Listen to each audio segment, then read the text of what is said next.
Muy bien, creo que podemos empezar. Bueno, el tema de hoy es el riñón en la hipertensión. En cuanto a epidemiología, ¿te están escuchando, verdad? Sí, se escucha. Perfecto. Más o menos hay entre un 30 a 40% de adultos en el mundo que tienen hipertensión y esta prevalencia aumenta conforme aumenta la edad. Entonces, si vemos este gráfico, vemos que conforme han ido pasando los años, hay más número de pacientes con hipertensión en el mundo. Y tenemos un gran porcentaje de ellos que son pacientes que no están todavía diagnosticados. Un grupo de gente que está diagnosticada de hipertensión arterial, pero no ha sido tratada. Otro grupo que ha sido tratada, pero no controlada. Y el porcentaje de gente que tiene hipertensión controlada es muy pequeñito. Ahora, lo otro que hay que notar es que dependiendo del lugar de donde provenga la persona, las prevalencias de hipertensión van cambiando. En este caso, nosotros estamos ubicados aquí, Latinoamérica y el Caribe, y vemos que nuestras cifras van más o menos por aquí. O sea, más o menos 50% en los años 90 y ahora en la actualidad casi más de un 75%.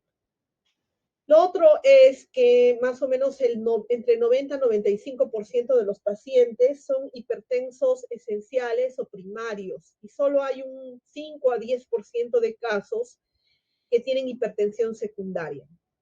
Los que pasan en el piso y evalúan pacientes podrían tener una visión sesgada, porque bueno, en el piso de nefro sobre todo, podemos ver varios pacientes con hipertensión secundaria.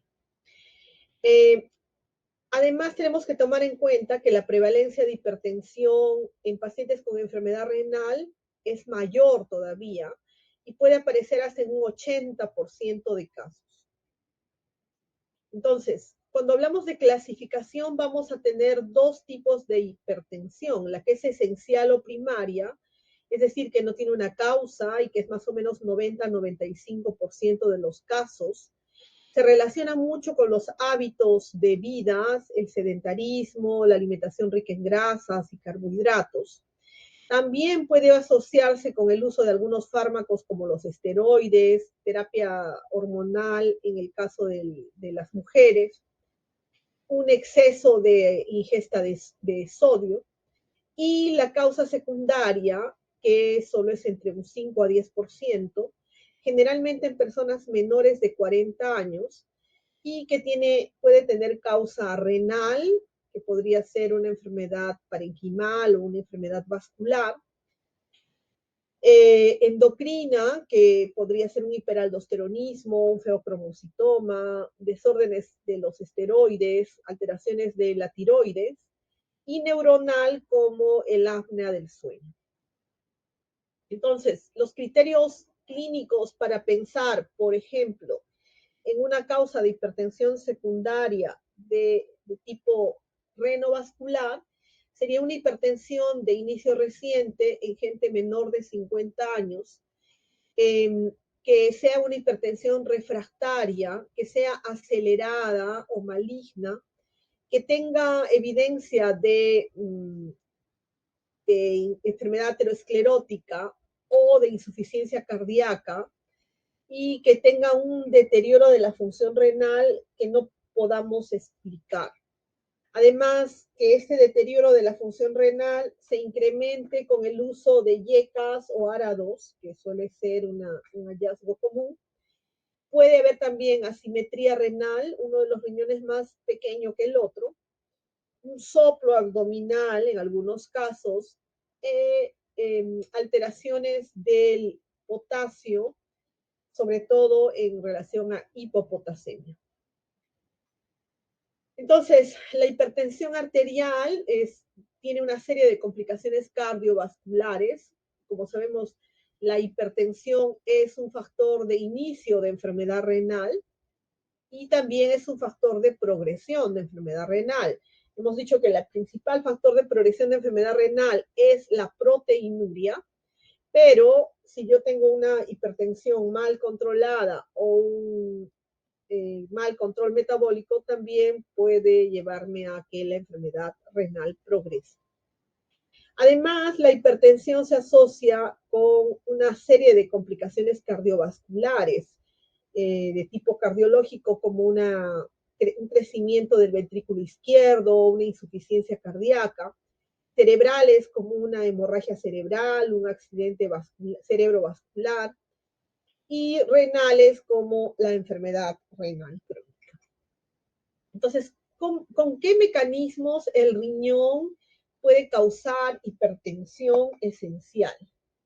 En primer lugar, con una alteración del manejo del sodio y el agua. Sabemos que el sodio es un ion que se maneja básicamente en el riñón, ¿no? El 67% del manejo del sodio se da en esta zona que es el túbulo proximal, y el resto se puede dar en el túbulo distal. El asunto es que del porcentaje que yo ingiera, al final termino eliminando solo un 0,4%, porque el riñón es el que maneja mediante una serie de sistemas como la actividad de la sodio-potasio ATPasa, o factores hormonales como el sistema renina-angiotensina y la hormona antidiurética, control del sodio. Obviamente, si yo tengo una falla renal, este control tanto del sodio como del agua se va a ver alterado. Y los pacientes que son hipertensos esenciales tienen un desplazamiento de la curva.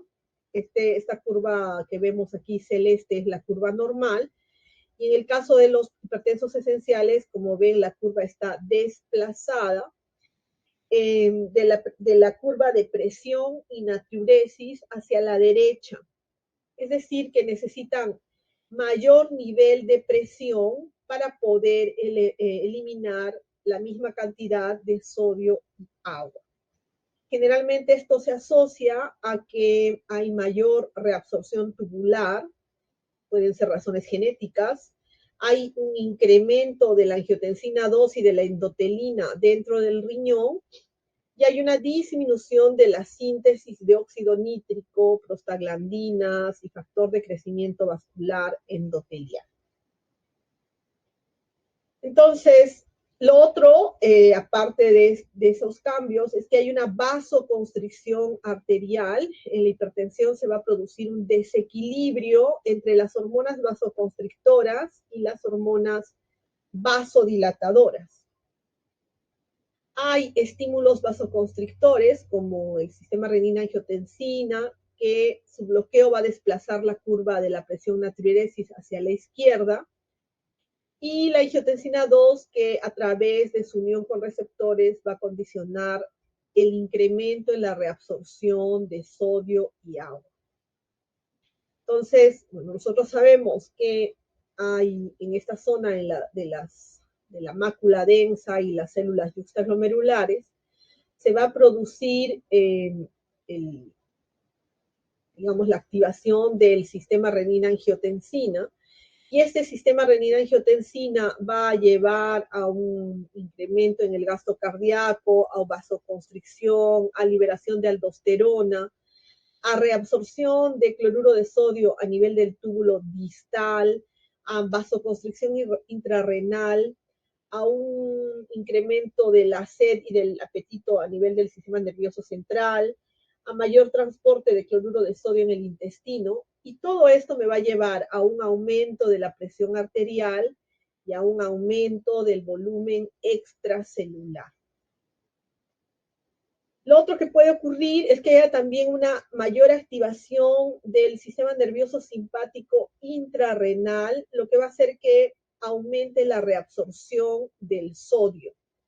Entonces, este sistema nervioso simpático actúa sobre la resistencia vascular periférica, sobre la frecuencia cardíaca, sobre la fuerza contráctil y el tono venoso. y me va a llevar a que haya mayor presión y mayor flujo renal y bueno, voy a tener mayor renina, mayor angiotensina, mayor aldosterona, va a aumentar el volumen sanguíneo, se va a alterar el gasto cardíaco y voy a tener una alteración de la presión arterial media. También puede haber alteraciones a nivel de la endotelina que pueden provocar disminución del filtrado glomerular y aumento de la reabsorción del sodio, y esto va a llevar a un aumento en la presión arterial. También alteraciones en las especies reactivas de oxígeno, que son compuestos basados en oxígeno que se producen en el metabolismo celular, y el aumento de su producción va a llevar a una alteración en el metabolismo celular y pueden originar aumento de la presión arterial a través de disminuir la tasa de filtración glomerular, aumentar la reabsorción renal de sodio y aumentar la resistencia vascular renal. Entonces, estas hormonas vasoconstrictoras y vasodilatadoras que intervienen en el control de la presión deberían estar, como se figura aquí, en un equilibrio.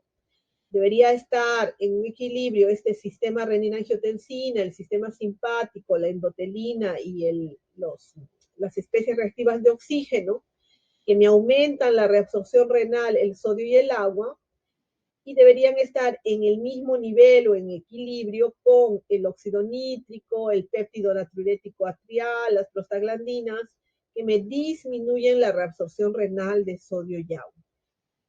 Cuando se rompe este equilibrio es que se produce la hipertensión. Y esos estímulos vasodilatadores, que serían estos que están en esta zona, estos son los vasoconstrictores, estos son los vasodilatadores, son básicamente el óxido nítrico que se produce por la acción de la enzima NO-sintetasa y que contribuye al control de la presión arterial, disminuyendo la resistencia vascular, el transporte tubular de sodio y la liberación de renina. De otro lado, el péptido natriurético atrial aumenta el filtrado glomerular porque relaja las células mesangiales, aumenta el flujo medular porque disminuye la reabsorción de sodio y disminuye la liberación de renina y la síntesis de aldosterona. Y las prostaglandinas suelen tener un mecanismo compensador, sobre todo cuando se ha activado el sistema renina-angiotensina, y causan una vasodilatación de la arteriola aferente y una inhibición del transporte tubular del sodio. Otro factor a tomar en cuenta es la disfunción endotelial. Conforme el sujeto envejece, se va a producir una rigidez arterial. Esta rigidez arterial tiene que ver con la misma edad, con estrés mecánico, con disfunción endotelial y también con la producción de productos finales de la glicosilación. Generalmente se van a producir, por ejemplo, en diabetes. Esto tiene aceleradores, como por ejemplo si el paciente es hipertenso o diabético, si tiene dislipidemia o es tabaquista. Y conforme yo envejezco, va a aumentar la velocidad de onda de pulso y va a producirse agentes vasoactivos locales como el óxido nítrico, que es un vasodilatador, y la endotelina, que es un vasoconstrictor. Entonces, yo voy a tener un incremento en la retención de sodio, una presión alterada respecto a la natriuresis, un incremento en la liberación de renina, una alteración en el sistema nervioso en cuanto a los nervios aferentes renales. Voy a tener también a nivel del vaso un tono vascular alterado, un remodelamiento con hipertrofia o una fibrosis, y puedo tener además una alteración a nivel central, la parte del sistema nervioso central, que me lleve a vasoconstricción, a mayor incremento de la retención de sodio y a una alteración de la actividad vagal. Por lo tanto, la hipertensión tiene múltiples eh, factores que lo alteran: una disfunción vascular endotelial, una alteración por estrés oxidativo, una inmunidad innata y adaptativa, un componente genético, una mayor ingesta de sodio, una activación simpática.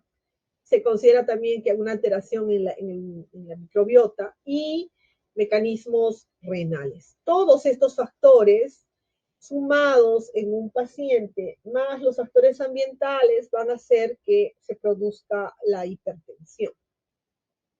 ¿Y cómo esta hipertensión causa daño renal? La elevación de la presión sistémica eleva la presión intraglomerular, se activan los factores de crecimiento y por lo tanto hay una hipertrofia glomerular y un daño glomerular. Y si se eleva la presión intraglomerular, va a haber proteinuria. Si hay daño glomerular y daño tubular, hay proteinuria. Y finalmente esta proteinuria, que es un factor de progresión del daño renal, me puede llevar a una reducción en el número de nefronas funcionantes y al final en una reducción de la tasa de filtración glomerular.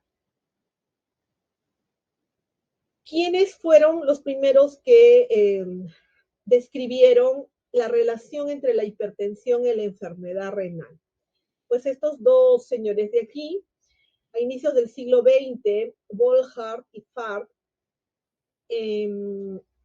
empiezan a utilizar un término que se le denominan nefropatía hipertensiva, que se refiere al daño renal asociado a hipertensión como único factor etiológico. Por favor, recuerden la palabra único. Esto significa que yo debo haber descartado otras causas de insuficiencia renal y idealmente debería tener incluso una histología para definir que no haya otra causa. Entonces, Farr acuñó el término nefroesclerosis para calificar el endurecimiento renal que acompaña a la hipertensión, y Volhard introdujo la sección de esclerosis primaria, que se caracteriza por que hay hipertensión, hipertrofia y una esclerosis de los vasos renales, indicando que estas eran lesiones causales. Y entonces quedaba la pregunta, que deben haberla escuchado muchas veces, si el riñón es el culpable o es la víctima de la hipertensión. Entonces, lo que vamos a hacer es mirar cuáles son los hallazgos en base a esa definición actuales. Como ven, este es un trabajo del año 2020, es una cohorte prospectiva y se basa en un registro de biopsias de 7.200 pacientes. Y de esos 7.200 pacientes, 258 tienen como enfermedad, como etiología de la enfermedad, diabetes, 918 hipertensión, y hay 3.700 biopsias asociadas a glomerulonefritis. El outcome fue enfermedad renal terminal o muerte, y los criterios para definir nefropatía hipertensiva fueron que el paciente tuviera presiones arteriales por encima de 14,9, que no fuera diabético, que no tuviera hematuria. Fíjense, por favor, en esto, que tuviera una proteinuria menor de 0,5 gramos. ¿Y qué fue lo que encontraron? El fenotipo de los pacientes con nefropatía hipertensiva, o sea, que cumplían con estos criterios, era el siguiente. Era gente de edad media de 56 años, más varones que mujeres, 2-1 la relación, con una presión arterial media de 15,9, una tasa de filtración glomerular en media de 42, o sea, ya un estadio 3B. El 34% tenía microhematuria y el 57% tenía proteinuria. Concluyeron que utilizar estos criterios clínicos para diagnosticar nefropatía hipertensiva era de alta especificidad, pero de muy baja sensibilidad. ¿Y qué encontraron como patologías falso positivas? Cuando se revisó las biopsias, se vio que muchos de estos pacientes que habían sido calificados como nefropatía hipertensiva tenían alguna glomerulonefritis o tenían nefritis intersticial aguda o crónica. Y cuando vieron el seguimiento de estos pacientes en el tiempo, miren, la observación fue hasta por 25 años, es una excelente cohorte. Vieron que las personas diabéticas, como es lógico, tienen un riesgo de tener menor sobrevida de 2,89 veces mayor. Y estos pacientes, en cambio, que tenían el fenotipo de nefropatía hipertensiva, tenían 1,1 de riesgo, no es significativo, y este es el riesgo de la gente que tiene glomerulonefritis. Obviamente esto se relaciona con la proteinuria. La nefropatía hipertensiva no es una patología que se caracterice por una proteinuria marcada, como sí lo es la diabetes. Por lo tanto, la sobrevida de estos pacientes es mucho mejor que la sobrevida de los pacientes diabéticos. Entonces, cuando hablamos de hipertensión renal, hipertensión arterial y enfermedad renal, consideramos que es un factor importante de riesgo para enfermedad arterial coronaria, para accidente cerebrovascular, para insuficiencia cardíaca, para demencia y para enfermedad renal. Y sabemos que la nefropatía hipertensiva es la segunda causa de enfermedad renal en el mundo. ¿Por qué se produce esa nefropatía hipertensiva? Si lo vemos aquí en el gráfico, pues primero ya hemos visto que hay un incremento de la presión glomerular, hay una disminución del flujo renal, una alteración en el perfil inflamatorio, hay un incremento de los mediadores vasoactivos y proinflamatorios, luego se reduce la permeabilidad y la filtración, se produce la esclerosis glomerular y entonces estoy ante la nefropatía hipertensiva. Hay una serie de estudios que han intentado ver cuál es la prevalencia de la enfermedad. En 1954, este autor Parera hizo la evolución de 500 pacientes que tenían hipertensión y lo siguió hasta la muerte. Un 42% de estos pacientes hipertensos tuvo proteinuria, 18% llegó a uremia y solo un 2% falleció como consecuencia de la hipertensión. Luego hay este estudio gigantesco en Estados Unidos, donde 332,000 varones fueron seguidos por 16 años y solo se encontró 2,2 por cada 1,000 que tuvieron creatininas séricas por encima de 2. De otro lado, el estudio HDFP, que tuvo un seguimiento de 5 años, solo 2,3% de los pacientes tuvieron un incremento del 25% de su creatinina basal y superaron 2 miligramos por decilitro. Entonces, cuando yo tengo hipertensión, yo puedo tener cambios en las células musculares, en los miofibroblastos, y a esto le voy a llamar, va a haber una alteración, un endurecimiento de la íntima, de las pequeñas arteriolas, y a esto le llamo arterioloesclerosis, un engrosamiento de la media, una hialinosis en la arteriola aferente, una alteración en la permeabilidad endotelial y finalmente una migración de las proteínas plasmáticas a la media.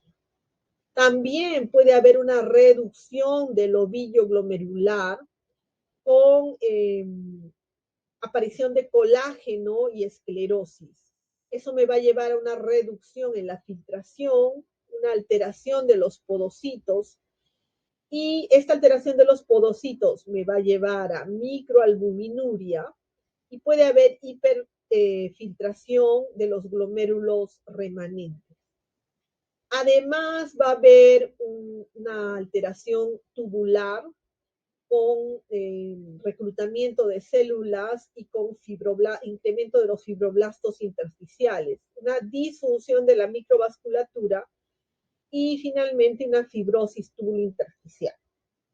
Si el paciente tiene entonces alteración a nivel tubulointersticial, daño de los podocitos que le lleva a microalbuminuria y alteración de los vasos, pues va a evolucionar a una enfermedad renal crónica. Entonces, yo puedo tener una enfermedad renal primaria y asociado a otros factores como edad, diabetes, factores dietéticos. Y además, si se suma una hipertensión sistémica, voy a tener una hipertensión glomerular con daño endotelial, daño mesangial y daño epitelial y finalmente una esclerosis glomerular. Entonces, ¿cuáles son las características patológicas? Ambos riñones tienen el mismo tamaño. La reducción del riñón no es constante, pero el ecografista podría informar que los bordes del riñón son festoneados, o sea, no son lisos. La superficie subcapsular es granular. Las ramas de las arterias renales pueden tener aterosclerosis y el lumen de los vasos, como se ve aquí en el gráfico, puede estar disminuido.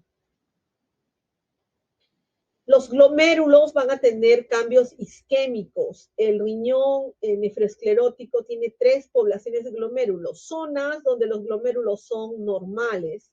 Zonas donde hay pequeñas zonas fibrosas. Otras lesiones como de una glomeruloesclerosis focal y segmentaria. También hay lesiones tubulointersticiales. Los túbulos se pueden perder o se pueden atrofiar y otros pueden estar dilatados, como áreas, se le llama túbulos tiroideos, y el intersticio puede tener fibrosis y puede incluso verse como si fuera una pielonefritis. En cuanto al diagnóstico anatomopatológico, hay afectación de los vasos preglomerulares, hay engrosamiento de la íntima, hay estrechamiento de la pared arterial, hay una hiperplasia de los muscular y una alteración de la lámina elástica. En el glomérulo hay esclerosis glomerular, puede haber debido a isquemia o puede haber esclerosis glomerular focal y puede haber también daño intersticial. Lo mismo, miren cómo se está retrayendo, como esto es como una glomerulosclerosis focal, y esta zona ya está totalmente fibrosa. Lo mismo, aquí yo tengo, este es una nefrona con nefroesclerosis, tengo el colapso de los capilares por hipoperfusión, tengo engrosamiento de la cápsula de Bowman, tengo una alteración con engrosamiento de la íntima en la arteriola aferente y tengo una hialinosis arteriolar.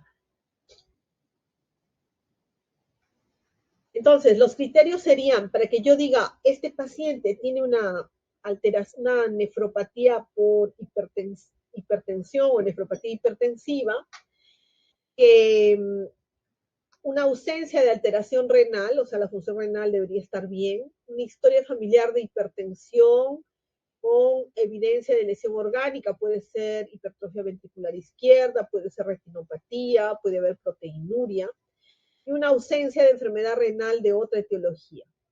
Entonces, con todos esos requisitos, muy pocos pacientes van a cumplir con esos criterios. Hay una serie de trabajos que indican que más o menos el 4% de los pacientes diagnosticados de nefropatía hipertensiva realmente cumplen con todos los criterios fenotípicos. Y a veces entonces es que terminamos poniéndole la etiqueta de nefropatía hipertensiva a pacientes que tienen otras enfermedades renales, tal como vimos en el estudio que hicieron con biopsias, generalmente pacientes con enfermedades glomerulares. Entonces, ¿cómo puedo distinguir, por ejemplo, una nefropatía hipertensiva, que es la que está aquí en el centro, versus una focal y segmentaria primaria y un daño por edad? En general, las lesiones en la nefropatía hipertensiva se producen más temprano en gente de raza negra. La nefropatía hipertensiva no tiene proteinuria en rango nefrótico, lo que sí tiene la focal y segmentaria. Es rara en gente de raza blanca que se produzca una progresión a la enfermedad renal crónica, mientras que en raza negra sí. Generalmente las lesiones glomerulares encuentran glomérulos, unas zonas con normales, otras con glomérulos pequeños e isquémicos y otras con glomérulos hipertrofiados. Las arteriolas aferentes tienen arterioloesclerosis y arteriolollaninosis. Y la zona túbulo intersticial tiene una severa inflamación y fibrosis. Hay pérdida de la autorregulación renal y pueden tener APOL 1, G1 y G2, especialmente en afroamericanos. Entonces, si yo quiero distinguirlo, esta nefropatía hipertensiva, tengo que tener el antecedente de hipertensión, no va a haber proteinuria. O sea, hay que tener en cuenta eso.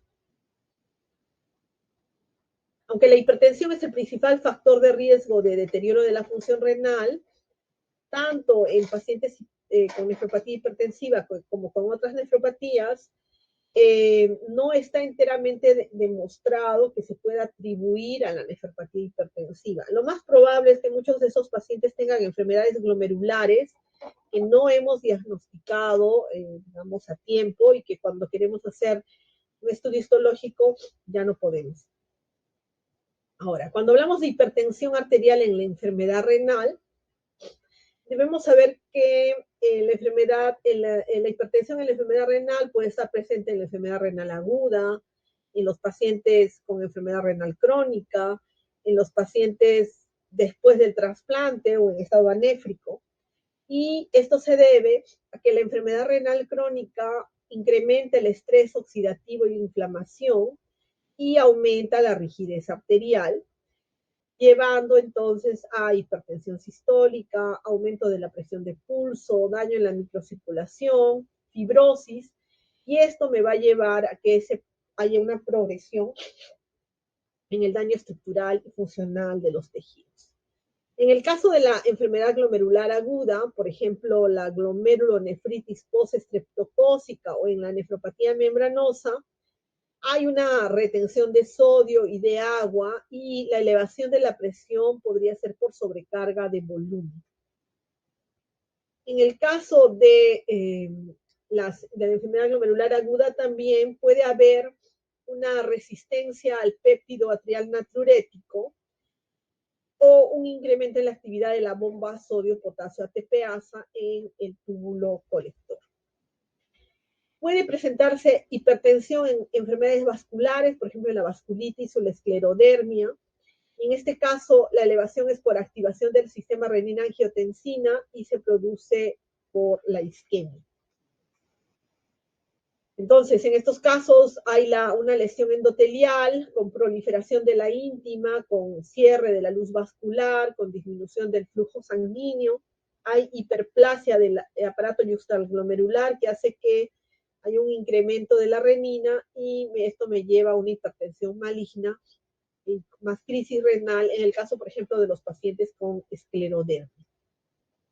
En el caso de la enfermedad renal crónica, conforme yo pierda mi función renal, la posibilidad de tener hipertensión aumenta. Es decir, es una relación inversa. A menor tasa de filtración glomerular, mayor posibilidad de hipertensión y de hipertensión más severa. No sé si se han dado cuenta, los que han hecho historias clínicas en el piso, los pacientes que están en diálisis pueden usar 2, 3, hasta 4 fármacos. Y a pesar de ello, muchos no controlan la presión. Entonces, cuando hay menor tasa de filtración glomerular, hay reabsorción de sodio e hipervolemia, hay isquemia local, esto me lleva a incremento en la renina, incremento en la angiotensina 2, me aumenta otra vez la reabsorción de sodio e hipervolemia, y puede haber además una disfunción endotelial, mayor inflamación, aumentan más la hipertensión, hiperactividad simpática y todo entra como en un círculo vicioso. Ahora, en el caso de la enfermedad renal crónica también puede haber un aumento en la actividad del sistema nervioso simpático y los pacientes con falla renal tienen elevados niveles de catecolaminas debido a una disminución en la depuración renal. El hiperparatiroidismo, que aumenta el calcio a nivel intracelular, también puede conducir a mayor vasoconstricción e hipertensión. Y los pacientes que usan dosis muy altas de eritropoyetina también puede ser un factor que lleve a que haya más presión arterial. De otro lado, los pacientes que tienen enfermedad renal terminal tienen mayor presión de pulso y mayor nivel de presión sistólica y suelen ser, o sea, no logran tener la declinación en la presión arterial nocturna, o sea, son non-dippers. Entonces, la uremia, mediante el incremento de la paratormona, del daño endotelial, las calcificaciones vasculares y de la alteración del sistema nervioso simpático, me puede llevar a incremento de la rigidez de la pared arterial, activación del sistema renina-angiotensina. Si el paciente tiene un daño parenquimal, activación del sistema renina-angiotensina, vasoconstricción y aumento de la resistencia periférica. Y si ya tiene una disminución de la masa nefronal, disminución de la tasa de filtración glomerular, retención de sodio y sobrecarga de volumen. Entonces, en general, los pacientes, por eso es que se dice que entre menor tasa de filtración glomerular tengan, obviamente todos esos factores van a estar más presentes y la posibilidad de tener hipertensión y una hipertensión más severa es mucho más probable. Entonces, la hipertensión contribuye a las enfermedades cardiovasculares que son causa de muerte de la mitad de los pacientes. El daño renal progresa a pesar del control y hay una importante cantidad de casos en los cuales también podría haber daño renovascular. El tratamiento, bueno, ya lo sabemos, si el paciente tiene hipertensión por una enfermedad glomerular agudo vascular, pues podríamos usar, implica que hay una sobrecarga de volumen, podríamos usar diuréticos, y si es necesario, si hay uremia, diálisis. En el caso de vasculitis o esclerodermia, el tratamiento de elección son yecas. En el caso de que haya falla renal, hay que hacer un control muy estricto de la presión, teniendo como límite 12,8. Aquí, este. Entonces, lo que necesito que vean es que cuando elijo el antihipertensivo, ya sea en población no diabética o en población diabética, en base a todos los ensayos que hay, los YECA y los ARA2 van a ser siempre mis fármacos de elección, porque tengo outcomes específicos en los cuales sé que estos aparte de reducirme el riesgo de muerte, reducirme el daño cardiovascular, me van a disminuir la proteinuria y voy a escogerlos siempre como agentes de primera línea, tanto en enfermedad renal diabética como en enfermedad renal no diabética. La recomendación de la presión arterial es cada día más baja, o sea, en pacientes que tienen enfermedad renal se recomienda que tengan una presión arterial sistólica por debajo de 120, que el fármaco que se use, y que hemos dicho que sea un inhibidor del sistema renina-angiotensina, y que no se use la combinación de YECA-SABARA2, que hace como 5 o 6 años era muy común, porque no se ha demostrado de que tenga mejores resultados que el uso de uno solo de los fármacos, ni tampoco se ha demostrado, más bien se ha demostrado que puede tener mayores riesgos, como la hipercalemia. El uso de los inhibidores YECA-HARA2 en personas con enfermedad renal va a reducir no solo el riesgo de insuficiencia renal, sino también los eventos cardiovasculares, como insuficiencia renal, muerte cardiovascular y mortalidad por todas las causas. Y entonces, si hablamos de conceptos claves, podríamos decir que la hipertensión está relacionada con mayor riesgo de enfermedad renal, mayor velocidad de progresión de la enfermedad renal, mayor incidencia de eventos cardiovasculares en esta población. Además, la hipertensión favorece la progresión de la enfermedad renal, pues incrementa la presión intraglomerular y la pérdida de proteínas.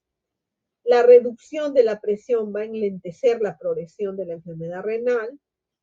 Generalmente debo poner un objetivo de control individualizado, pero hemos visto que cada día va bajando más y nuestro límite ya está llegando al 12,8. Lo otro importante es que siempre debo acompañar mi tratamiento farmacológico de cambios en el estilo de vida y que mi fármaco de primera línea para pacientes con enfermedad renal siempre va a ser un inhibidor del sistema renina-angiotensina y otros grupos farmacológicos dependiendo de las comorbilidades del paciente.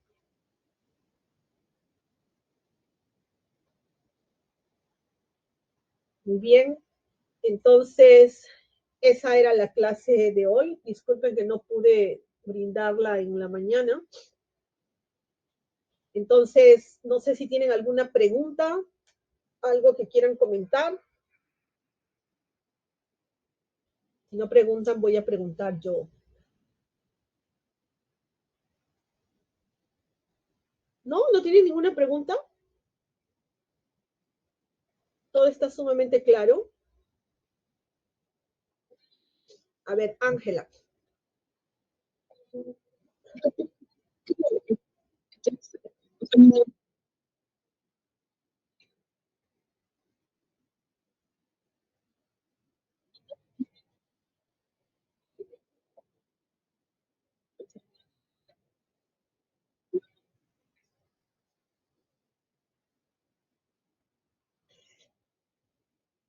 Ajá. Cuando hablo de nefropatía hipertensiva, como ven, pareciera que los criterios para que yo considere a alguien como nefropatía hipertensiva son sumamente estrictos.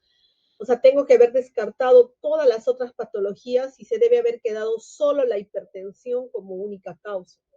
Obviamente tengo que tomar en cuenta el tiempo, en general entre 7 a 10 años de hipertensión. Debería haber un antecedente de que ha habido un mal control de presión. Idealmente, si esto es por nefropatía hipertensiva, debe haber alguna evidencia de daño microvascular en otro órgano, generalmente retina. y no debe haber una proteinuria importante. Han visto que el criterio que se usa en los estudios es menos de 0.5 gramos por día. Por lo tanto, si me pongo en ese plan súper exigente, el número de pacientes que probablemente he considerado puede reducirse mucho, porque tal vez estoy ingresando en esa canasta de nefropatía hipertensiva a un montón de pacientes con otras patologías, que podría ser, por ejemplo, enfermedad glomerular, ¿no? Entonces, ¿yo qué tomaría en cuenta? Mucho la edad, porque tiene que haber pasado mucho tiempo de ser hipertenso para que yo tenga daño. Han visto que el daño es en tres zonas, o sea, glomerular, tubular y vascular. Eh, que tenga una retinopatía hipertensiva y que no tenga la proteinuria. Si se escapa de eso, es decir, si tiene menos años de hipertenso, si no tiene retinopatía hipertensiva, y peor aún, si tiene mucha proteinuria, miraría las cortezas para definir si puedo todavía hacer una biopsia.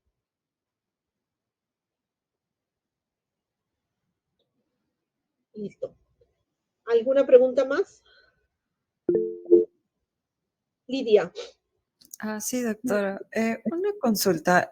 Bueno, cuando estos pacientes con nefropatía hipertensiva pueden llegar a estadios de enfermedad renal crónica, entonces, si llegaran a necesitar, perdón, si para ellos parte del tratamiento sería hemodiálisis, ¿esto modificaría en algo el manejo de la presión o hay algunas presiones límites en las que debemos o se deben considerar en estos pacientes? O sea, si ya voy a seguir usando el punto de corte de 12.8, ¿a eso te refieres? Sí. No, el punto de corte de 12.8 es para detener la progresión de la enfermedad renal.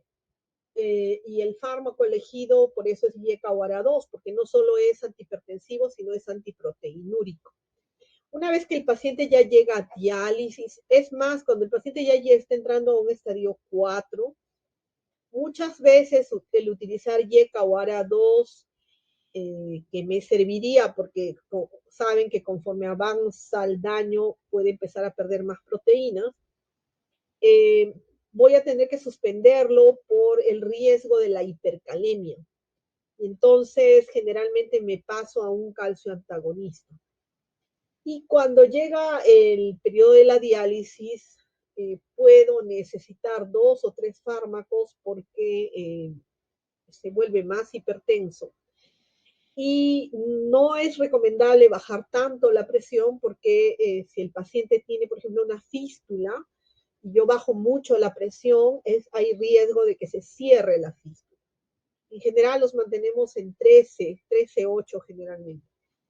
Y hay que tener en cuenta que cuando el paciente entra a diálisis, elimino el componente de volumen, ¿no? Porque le estoy retirando el exceso de volumen del cuerpo y también elimino un poco el componente del sodio, porque en cada sesión de diálisis también estoy regulando sus niveles de sodio. Por tanto, muchos de los pacientes que en el estadio 4 fueron muy hipertensos, una vez que entran a diálisis, suelen controlar mejor la presión porque sumas la diálisis al antihipertensivo y algunos incluso requieren que se les retire algún fármaco. Recordar que en la diálisis ya no tengo mucho riesgo de hipercalemia porque el paciente está ya en la máquina y podría utilizar otra vez YECA-OARA2, calcio antagonistas, beta bloqueadores, etc. Muy bien. ¿Alguna pregunta más?